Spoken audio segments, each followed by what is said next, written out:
This morning, we are shining a light on our health. After decades of misunderstanding, it seems like menopause is finally having its moment as women are pushing back against the stigma that has defined the life stage. So joining me now to talk all about this is Claire Walker of Candescent Health and Wellness in South Bend, friend of the station, friend of mine. Thank you so much for being here, Claire. Absolutely. Thank you for having me. We have to talk about this. This is something that affects more than 1 million women every single year, yet we still don't really understand it, I feel like. Yeah, so it's interesting because it's sort of this conglomerate of symptoms that as a result of a declining estradiol level. But as the estradiol level declines, there's times where it goes up and then goes down and then goes up and then down and then up and then down. Yeah. And as a result, those symptoms just can be anything from, you know, hot flashes and night sweats to mood instability, joint pain, hair loss, skin changes, all of the things. And it can get serious too, because obviously it has to do with the function of our ovaries, right? Yep, so it's a declining function of the ovaries because they're really no longer needed at that stage. And what happens is you have estrogen receptors in every cell of your body. So it also affects other areas like your brain and your heart and your joints. And what is the stigma? Why is it? Is it something that women don't want to talk about? What is surrounding it? You know, there's such a historical prevalence of all of that. And, you know, there's been studies that have been done that haven't necessarily been done with the best intention or necessarily done with the best methods. And as a result, there's just this stigma associated with a lot of the treatment options that we have.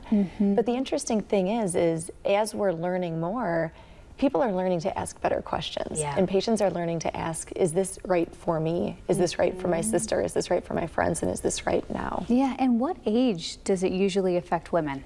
So menopause can happen anytime between the ages of 40 and 58, which is fascinating. And for some people, if there's like medical, surgical reasons, it can actually happen sooner. But the average age in America is about 51, which is where you get the final menstrual period. But you can have symptoms for about 7 to 10 years, if not longer. Prior to the final menstrual period and after the final menstrual period. I think it was it Halle Berry? Do you remember she was in D.C. last year and stood on the Capitol and said, I'm going through menopause. But it really is. It's something that's amazing. You know, women, you have to talk about it. You got to talk about what's going on. There's also a transition period before menopause, right? What is that called? So that's perimenopause. So that's that 7 to 10 years or so.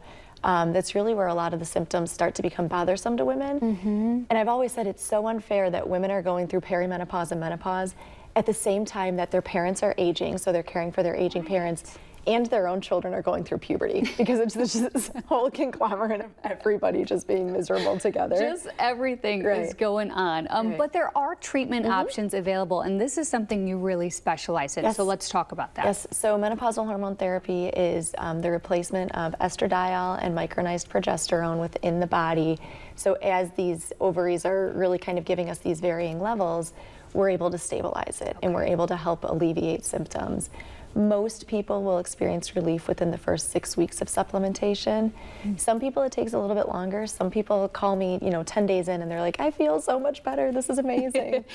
So we can supplement estradiol and progesterone. It is the recommended form of management of hormone or of menopause for everyone who's a candidate. And more people are candidates than realize. And I love that you've taken this stance. You've even, I've seen your TikToks. You've gone viral on TikTok right here in South Bend.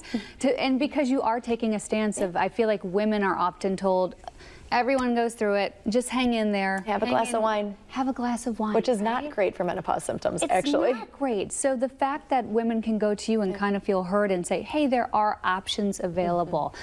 There are options available for men too, because men go through something with losing testosterone, right? So there's also testosterone replacement available for men. You know, when they're getting that fatigue or that loss of drive and that loss of energy, we do work with testosterone replacement when appropriate for men as well. Talk about the response you've gotten, because like I said, just to see the TikToks and the reaction from people all around the country is pretty cool. Yeah, it's been pretty overwhelming. You know, menopause and testosterone replacement therapy were something that I never really intended for Candescent to kind of enter into. And it was really listening to our patients, of them saying like, what can you do for me? And then ultimately became, what can you do for my partner? Which is how we brought on Margaret last year.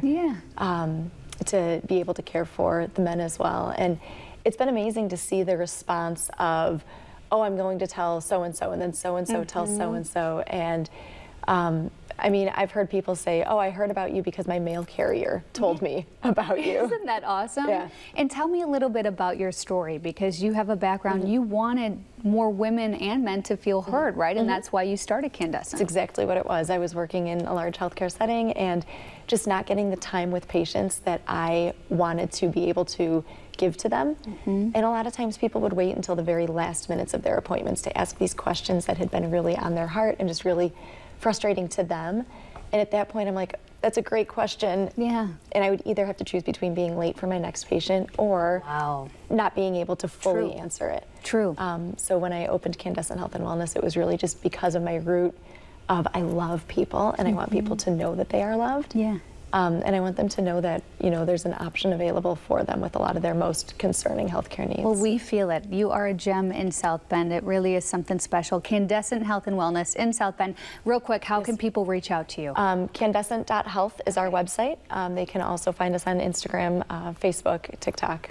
Perfect. So, yeah. Thank you. Again, don't be afraid to talk about what you're going through. And no, you're not just going to have a glass of wine to get through this time. You have options. Claire, thank you so much for being here. We'll be right back. Stay with us.